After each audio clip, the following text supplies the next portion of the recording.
All right, you're live on Facebook. Hey, what's going on? What's going on, everybody in Facebook land?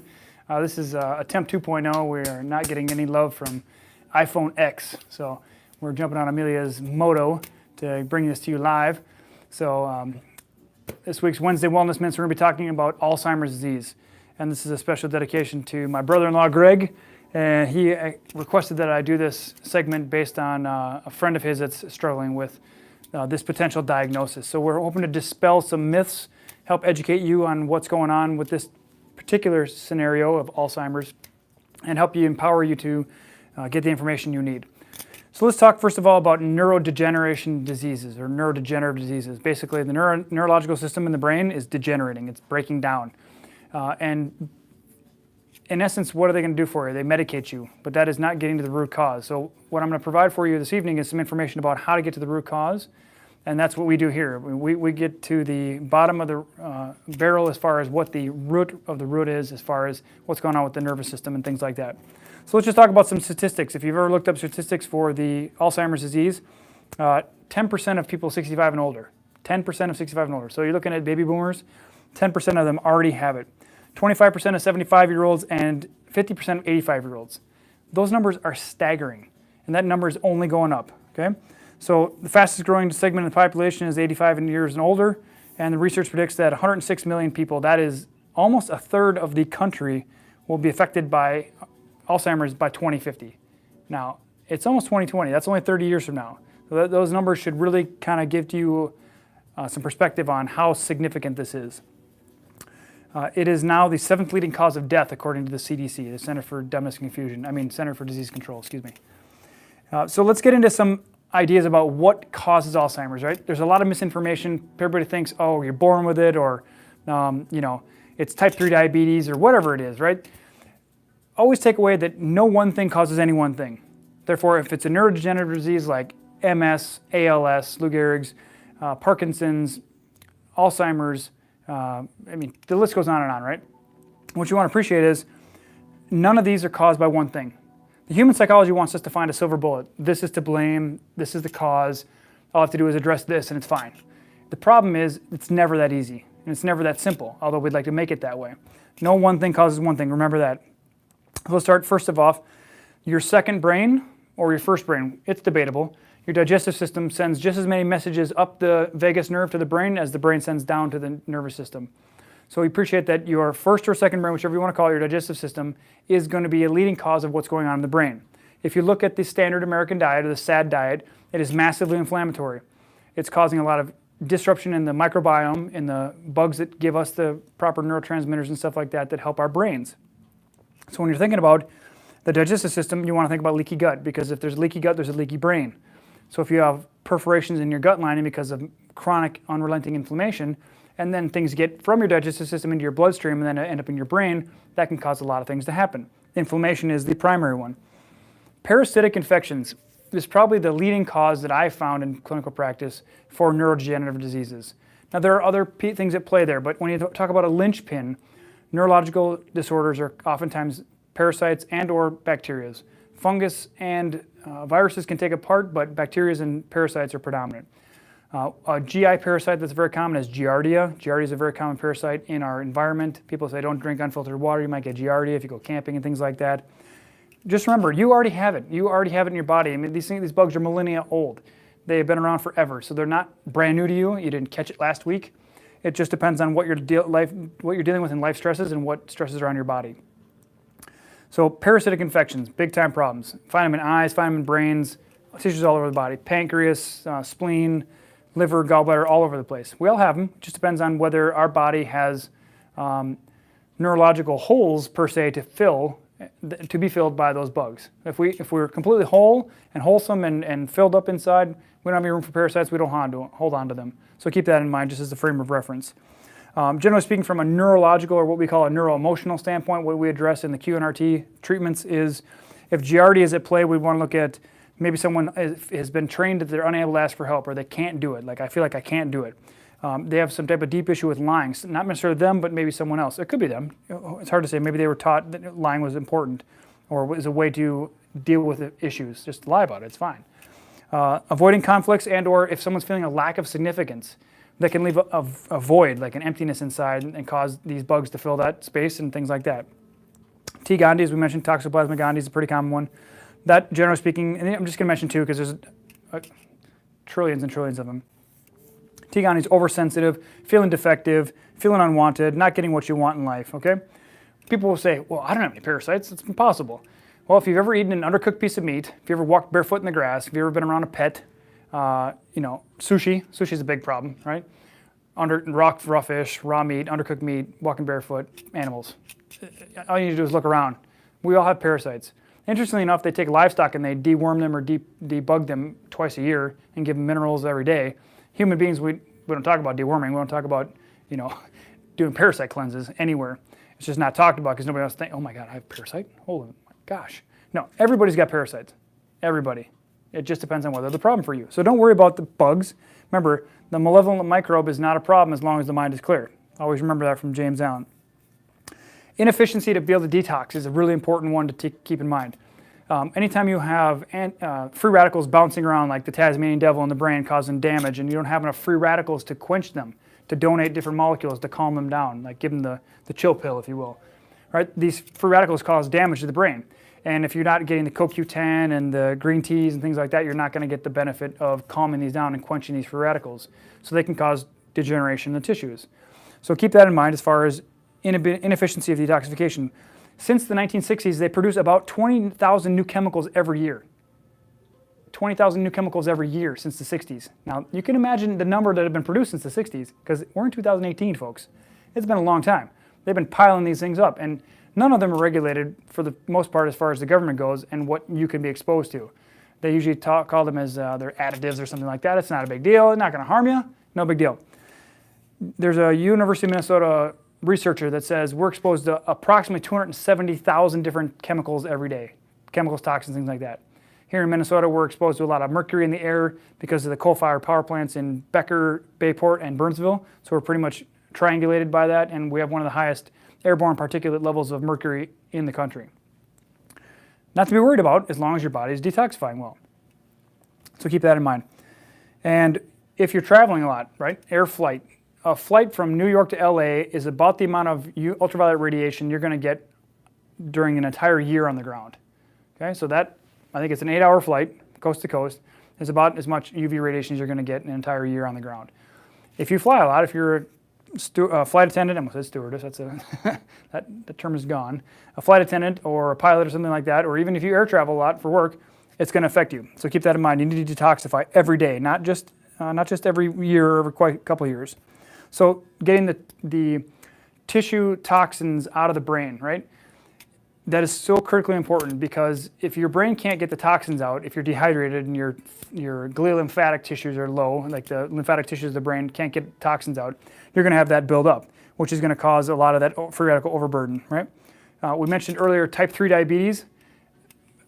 Whether type 3 diabetes is actually Alzheimer's or not, it's difficult to say. I'm pretty sure it's a contributing factor, whether it be directly at the brain or through the microbiome or something like that. But if you look at most Americans, our blood sugar is just wackadoo, right? And that's a technical term. You can look that up. It's not going to find it anywhere. But they're just messed up because we get so many refined carbohydrates and so many sugars that our blood sugar is constantly spiked. Our insulin goes up to get it down, and that causes our insulin levels to create inflammation in our body because all excess sugars are toxic to the brain. So our body has to get them down. A lot of people think, oh, I have a family history of Alzheimer's, so I'm doomed, right? Well, I have a family history of MS. My grandmother passed from complications of MS, my mother passed from complications of MS, and I have an aunt who has MS. But what I can assure you is that when you take enough steps to one end of the direction, when you fight hard enough into disease, you can actually overcome it by avoiding it being a problem. So understand that your DNA is not your destiny, your DNA is your opportunity. Therefore, just because you have a family member that has cancer, Alzheimer's, Parkinson's, fill in the blank disease, does not mean it's your destiny, okay? Most people think of the apolipoprotein as the genetic marker. So you get your DNA test and, oh, here comes the apolipoprotein, the APO, or APO as they call it. ApoE2 and ApoE4. And the reason ApoE4 is commonly associated with Alzheimer's is because it's associated with the insulin usage in the brain. So if ApoE4 is relevant, then that can cause a limitation of the cells in the brain to use the sugars that are coming in use the insulin. So if the cells in the brain can't pull the sugars in because the insulin receptor is off, then the thought is that the brain tissue is going to die. Okay? Again, just another suggested causation of that. So what do you do about this, right? There's a ton of stuff you can do as far as protecting yourself against this. So don't worry about your DNA being your destiny. It's not the case. We look at things like green tea. So let's look at antioxidants for a second. Multipollens, propolis immune, the green tea, the CoQ10. These are all antioxidants. They're gonna quench those Tasmanian devil free radicals that are bouncing around in your brain and the rest of your body that are causing havoc and causing free radical damage. So you can avoid the damage by making sure your antioxidants are high. Eat your fruits and vegetables, right? Eat many more vegetables than you do fruits. Maybe have a fruit a day, but make sure you're eating the rainbow. Get all the different colors as far as your health goes. If you can get 6 to 9 cups of greens in somehow, some way, shape, or form, whether it be premier greens or actually chewing them and things like that via the Swiss chard, kale, asparagus, spinach, mustard greens, whatever you have available. Those are really good for doing that. Omega-3 fatty acids, if you can take them as a supplement from a plant-based source, it's much better than fish because fish, they have to be cleaned and deodorized, and then their fats are very sensitive to light and heat. So when they've been processed that much, they can be very volatile and it can go in your body and rancidify. But getting a plant-based omega-3 is very helpful. And then from a nutrition standpoint, not really what you consume, but what you put on your body. Like let's say you have a parasitic infection in your gut or in your liver, pancreas, or gallbladder, you can do what are called castor oil packs. So you take organic cotton with castor oil, you take a capsule of HCl, dump it in there, mix it up and put it over the skin, then you put heat over that.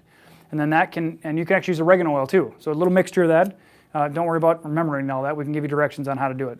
But you can actually force these things out of the peritoneum, the space between your digestive system and your body wall, because they can hide in there, especially if they've punctured holes in your digestive system. But again, don't be worried about the bugs. The bugs are in all of us, just a matter of they're a problem for you. So keep that in mind. Castor oil packs are fantastic for that. Really what we want to empower you to understand is just stop guessing and start healing. Like get into somebody who can do a muscle test or a biofeedback test or has electroacupuncture by volt, which is called EAV. Some system that can give you an appreciation for what's going on in your body, because a diagnosis of Alzheimer's means nothing other than, well, you're starting to have memory issues, you're starting to have cognitive decline. We might even find on an X-ray or an MRI there's some degeneration in the brain, but the general consensus is they have no idea why, right? And it's much more than a simple thing. It's not it's not a silver bullet you can shoot and kill this whole problem. It's multifactorial. So start with these processes right here, right? Balance your blood sugar. Avoid refined carbohydrates. Avoid sugar altogether. I personally try to eat as much as I can every day of my life, gluten-free, sugar-free, soy-free, corn-free, and dairy-free. And it sounds like a lot of free stuff, right? Like, I'm free from everything, but you can eat so many other things, like good healthy fats, good proteins, vegetables. Life can be delicious even if you're not eating gluten, dairy, soy, corn, and sugar, right? It's just a matter of working your palate that direction and getting accustomed to doing that. It's not that hard, it just takes a little practice. We have the tools for you if you need them. Balance your adrenals, right? Adrenal stress. Everybody knows that when you're stressed, your blood vessels constrict, which is going to get less oxygenated blood to your brain. It's important that you get this information as far as get those blood vessels open, calm the adrenals down by decreasing your stress. Don't try to manage your stress. Nobody benefits by managing stress. You got to get rid of it. Do less. Have a motto of I do less, right? Not that you're lazy, but you do fewer activities. I can't tell you how many parents come in here and they are running, Johnny to this and Susie to that and Bobby over here and then, whatever. Take a pick, right? They're taxi cabs. It's unbelievable. You got to have balance. The parents need balance. The kids need to have fun and enjoy and expand and grow, but the parents need balance as well. So keep that in mind. Healthy relationships, right? We talked about the not feeling important, feeling unwanted, feeling defective. Take your pick of all these different neuroemotional conflicts that might be involved that are causing these bugs to be a problem in your body or someone in their body. So heal the relationships, find someone who does QNRT, find someone who does some other system that can help balance your brain and your body connection, because it's all about a mind-body connection. Detoxify daily, super important. It's not about like every 6 months I'm going to do a cleanse, like I do one at Christmas and I do one in July. It's not enough.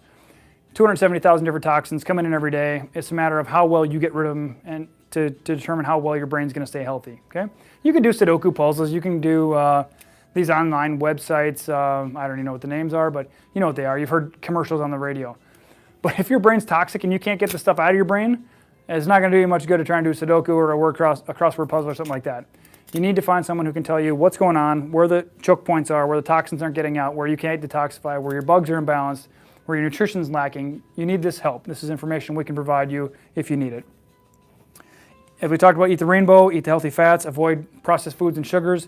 Basically, if it comes in a box, avoid it because it's been manufactured. If you can pull it out of the ground or shoot it with a bow and arrow, you're pretty much safe eating it because unless it's a lime-infested deer, lime tick-infested deer, you should be fine, okay? So eat the Vitality Food Guide. I designed that for optimal living. It's a modified paleo diet where you're eating vegetables, fats, and proteins in the morning and at lunch. Then you save your complex carbs like Yukon Gold potatoes, yams, organic farro, quinoa, brown rice pasta, whatever your body can tolerate, whatever you get along with well. Eat that for dinner and eat some veggies. And then if you have trouble sleeping, you may need a little bit of protein in there. But generally speaking, if your blood sugar's out of whack, you want to avoid a lot of fats and heavy proteins because if your digestive system's off, your sleep cycle is going to be off. Okay? You don't want to overburden your digestive system at night before you go to bed. Adequate sleep is, of course, super important. Try for 7 to 9 hours, depending on if you're sick or not. If you're sick, you might need 9. Generally speaking, 7 to 7.5 is usually adequate. Don't ever get less than 5, and don't ever do that for more than 2-3 days in a row. You will seriously trash your immune system and cause your body to break down. Generally speaking, when you're sleeping, the brain is compressing. It's postulated up to 60%, like your brain squeezes like a sponge and just dumps out all the toxins into what's called the gliolymphatic system. And then it draws in moisture and nutrients and things like that, and then just everything cleans out. But if you're not sleeping enough, you're not detoxing your brain, okay? So even if you have the proper antioxidants, if there's a bunch of, let's say you're balancing your immune system and you got the antioxidants, but your brain is not detoxifying because you're not sleeping, you're never gonna get the dead carcasses of the bugs out of your brain and you're gonna get the toxins out of your brain, okay? So just keep that in mind, all right? So leave us a comment below. If you have any questions about Alzheimer's, really, what you need to have is someone demystify it for you. You need someone to spell it out, like what is going on, what's working in your body, what's not working in your body, where do you need help, what are the conflicts you need to resolve, what are the antioxidants you need to put in your body, okay? But that's our job, that's what we're experts at, so let us know how we can help you. If you have a question about how to help yourself, like we talked about, just shoot us a message, share this with your friends and family so people can have a different perspective other than, well, I guess you're on the fast track to losing your brain. Right? Because everybody loves to hear that, right? Guess what, sir or ma'am? You have Alzheimer's, and you're just going to have to ride it out, and your brain's going to go rotten on you. That sounds like a wonderful, really hopeful thing to hear from someone. So, I think of getting information from we'll just do a general category, a physician, that it's like buying a used car. Say, thank you very much for the information. Do not slap the diagnosis on your chest and say, hi, my name is Alzheimer's, hi, my name is Parkinson's, hi, my name is MS, hi, my name is thyroid, hypothyroid, whatever it is, whatever name label you've been given, chuck it. Ditch the diagnosis. You don't need it anymore. You need to stop guessing, get to someone who can tell you exactly what's going on. That's what we do. That's what we're here for. Let us know what we can help you with, all right? So let us know. Give us a thumbs up. Share with your friends and family so we know we're putting out good information. Greg, I hope this has been helpful for you and your colleague. And we look forward to serving you guys next week, the Wednesday Wellness Minute. Take good care. We'll see you guys. Bye-bye.